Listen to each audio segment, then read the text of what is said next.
قرآن کہہ رہا ہے فجاءتہ احداہما تمشی علی استحیاء، دونوں میں سے ایک آئی حیا کے ساتھ چلتے ہوئے۔ قرآن کو کیا ضرورت تھی اس کے چال کے انداز کو بیان کرنے کی ہے بھائی؟ اس کا واقعے سے کیا تعلق ہے؟ بظاہر کوئی تعلق نہیں ہے۔ اللہ نے یہ بتایا کہ کون سی گلی سے آئی، کیا پہنا ہوا تھا اس نے ہے بھائی، کون سی زبان میں بات کر رہی تھی، کن راستوں سے گزر کے آئی، بتایا اللہ نے؟ کچھ بھی نہیں، بس یہ بتایا ایک آئی، چلنے کا انداز کیسا تھا؟ حیا والا۔ بار بار اللہ عورت کی حیا کو کیا کر رہے ہیں؟ High light. تو خواتین کو چاہیے جب راستے میں چلا کریں تو بیچ سڑک پہ نہ چلا کریں، تھوڑا سا کنارے۔ یہ کوئی بے عزتی کی بات نہیں ہے کہ ہم آپ کو کہہ رہے ہیں کہ عورت کا حق نہیں ہے چلنا راستے پہ، یہ تھوڑی حیا کے مطابق سمجھتے ہیں کہ نہیں سمجھتے؟ فجاءتہ احداہما تمشی علی استحیاء، دونوں میں سے ایک حیا کے ساتھ چلتی ہوئی آئی، قالت کہنے لگی ان ابی یدعوک، میرے والد صاحب آپ کو بلا رہے ہیں۔ اس سے یہ بھی پتہ چلتا ہے کہ ضرورت ہو تو مرد سے بات بھی کی جا سکتی ہے، اتنی حیا نہیں ہے کہ آ کے بت بن کے کھڑی ہو گئی۔ بعض دفعہ ادھر بھی مبالغہ ہوتا ہے نا اتنی شرم ہے کہ بول ہی نہیں رہے، تو بھائی اتنا بھی ضرورت کے وقت عورت مرد سے بات کرے گی۔ وہ کہنے لگی ان ابی یدعوک، میرے والد صاحب نے آپ کو بلایا ہے، لیجزیک اجر ما سقیت لنا، آپ نے جو ہمیں پانی پلایا ہے میرے والد اس کا آپ کو بدلہ دینا چاہتے ہیں، اس احسان کا آپ کو بدلہ دینا چاہتے ہیں۔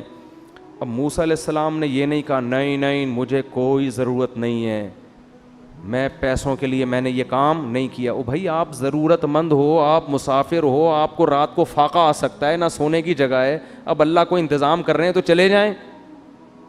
اس سے کیا پتہ چلتا ہے؟ استغنا میں بھی اعتدال، استغنا اور بے پرواہی بھی حد سے تجاوز کرے گی تو یہ فنڈر گیری بن جائے گی، ٹھیک ہے نا؟ یہ کیا بن جائے گی؟ ضرورت ہے، کوئی مدد کر رہا ہے تو لے لو مدد بھائی اس سے، اگر ضرورت ہے آپ کو۔ فجاءتہ احداہما قالت فلما جاءہ، حضرت موسیٰ چل پڑے۔ جب موسیٰ علیہ السلام ان کے والد کے پاس آئے تو قرآن کہتا ہے ان کے والد نے اجرت دینے کے بجائے پہلے ان سے حال احوال پوچھے۔ یہ بھی خاندانی ہونے کی دلیل ہے۔ غیر خاندانی آدمی کیا کرتا ہے؟ بچے کو پیسے پکڑاتا ہے، وہ بندہ آیا وہ اس نے ہماری بچیوں کے لیے ڈول سے پانی، اس کو وہیں 5 روپے پکڑاؤ، سب لوگ چلو جاؤ یہاں سے، ایسا ہی ہوتا ہے نا بھائی، یہی کرے گا نا۔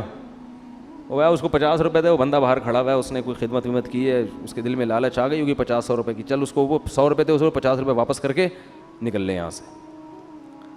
تو حضرت یہ جو بچیاں تھیں ان کے والد یہ شعیب علیہ السلام نہیں تھے، کسی روایت سے ثابت نہیں ہے۔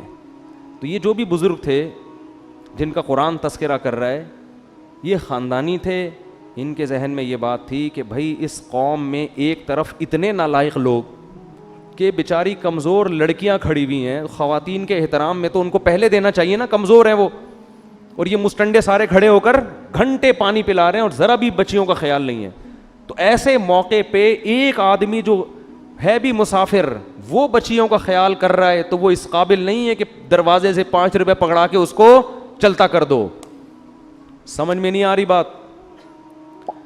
تو وہ تو عزت دار آدمی معلوم ہوتا ہے جس میں خدمت کا جذبہ ہے، تو اسے گھر بلاؤ، بٹھا کے پوچھو بھائی کون ہو، کہاں سے آئے ہو، اس قوم میں تو ایسی خدمت کا جذبہ نہیں ہے، تمہارے اندر کہاں سے آ گیا یہ جذبہ، تم کون ہو؟ جب حضرت موسیٰ نے 10 سال پورے کیے اب خیال آیا کہ اب مصر میں بھول بھلیاں ہو چکا ہوگا، ان کی والدہ بھی مصر میں ہے، بہن بھی مصر میں جس کا قرآن تذکرہ کر رہے ہیں، ان کی بہن کو کیا پتا ہوگا کہ اللہ میرا تذکرہ بھی قرآن میں کرے گا۔ قالت لأختہ قصیہ، قرآن کہہ رہا ہے نا موسیٰ کی ماں نے موسیٰ کی بہن سے کہا کہ اس صندوق کو دیکھو کہاں جا رہا ہے۔ اچھا ایک ٹیکنیکل پوائنٹ کی بات اور بتاؤں، قرآن میں حضرت مریم کے علاوہ کسی عورت کا نام نہیں ہے۔ حضرت مریم کو تو ایک وجہ سے نام ہے نا کہ عیسائی ان کو، یہودی ان کو معاذ اللہ زانیہ کہتے ہیں، تو وہ تو اللہ نے ان کا نام ہائی لائٹ کیا ہے کہ عیسیٰ مریم کے بیٹے ہیں، اللہ کے بیٹے نہیں ہیں، وہ تو اس عذر سے، اس وجہ سے۔ لیکن قرآن کسی بھی عورت کا نام نہیں لیتا بلکہ اس کی نسبت مرد کی طرف کرتا ہے، حتیٰ کہ فرعون کی بیوی کا بھی نام نہیں لیا جو مسلمان تھیں، امرأۃ فرعون، اللہ کہہ رہے ہیں فرعون کی بیوی نے کہا، ان کا تو مشہور نام ہے نا آسیہ، لیکن قرآن کیا کہہ رہا ہے؟ فرعون کی بیوی نے کہا. جب حضرت موسیٰ کی ماں کا تذکرہ آیا تو اللہ یہ نہیں کہہ رہے ان کا نام لے رہے ہیں, موسیٰ کی ماں نے کہا, موسیٰ کی بہن نے جا کے دیکھا. نسبت کس کی طرف ہو رہی ہے؟ مرد کی. تو عورت جب خاندانی ہوتی ہے تو اپنی نسبت کس کی طرف کرتی ہے؟ مردوں کی طرف کرتی ہے, جس سے پتہ چلتا ہے اس کا کوئی خاندان ہے. جب تک شادی نہیں ہوئی باپ کی طرف, شادی کے بعد شوہر کی طرف, مجھ سے ملیے, میں مسز فلاں بات کر رہی ہوں آپ سے. سمجھ رہے ہو؟ یہ اس کی علامت ہے کہ اس کو اپنے شوہر سے محبت ہے, مرسز فلاں. اور اگر شوہر سے محبت نہیں ہوگی, میں فلاں بات کر رہی ہوں, وہ فلاں کی بیوی, ہاں اس کی بیوی ہوں میں, بات میں فلاں کر رہی ہوں.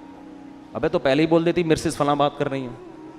نہیں جی, کیوں اس کو اتنی لفٹ کیوں کرائیں کہ مرسز فلاں بات کر رہی ہوں, ٹھیک ہے نا, میں بنت فلاں بات کر رہی ہوں, فلاں کی بیٹی بات کر رہی ہوں. تو یہ عورت کے لیے خاندانی لوگوں کی باتیں. گوروں نے تو سارا سیٹ اپ ہی کیا کر دیا, برباد.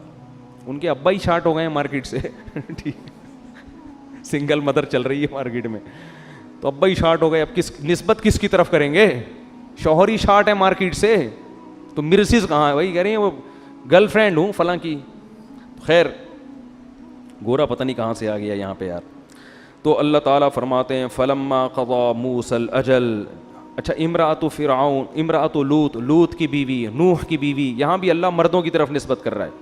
فلما قضا موسى الاجل, اللہ کہتے ہیں جب موسیٰ نے مدت پوری کی, وسار بأہلہ, اور اپنی زوجہ کو لے کے مصر کی طرف چلے ہیں.